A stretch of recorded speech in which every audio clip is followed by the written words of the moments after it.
来，乡亲啊，继续要来看是这个民众党的党主席郭文泰，再去因的党部来登记，正式代表着民众党参选2024年的总统大选。安尼一来，民众党甲国民党是毋是也有机会来合作呢？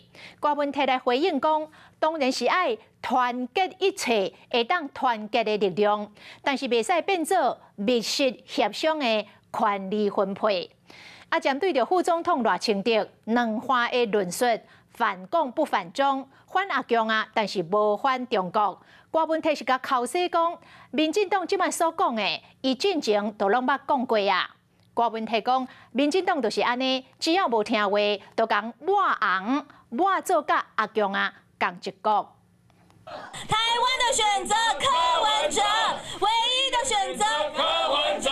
民众党的主席郭文泰今仔日一透早来到中央的党部，正式来登记选总统，包括总干事黄珊珊、秘书长周大德拢有到现场。另外，也有新竹市长高虹安嘛签连书书来收听。也不过国民党话真久被拿被合，这声敢也够有希望。有没有去考虑过说，我们是不是可以跟他合作？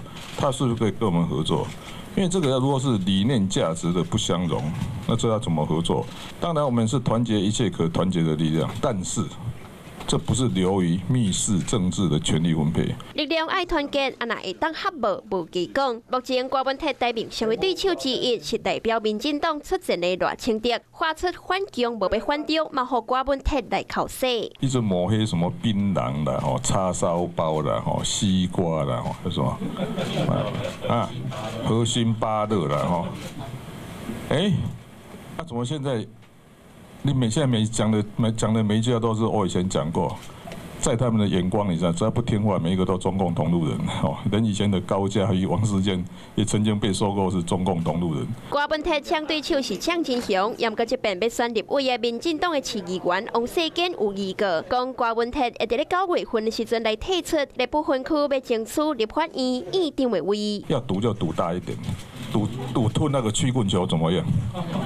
你不要每次都随便讲一讲就跑掉了，这实在是。郭文泰正式登记，代表民众党出战2024哪力被三卡都的总统竞选，有两强已经确定，争取变成是国会第3大党的民众党是要如何在业旁内底求生存，嘛来考验郭文泰的智慧。华视新闻看起来，赶快订阅我们的华视新闻 YouTube 频道，欢迎按赞、订阅、开启小铃铛，最新最及时的资讯要提供给你。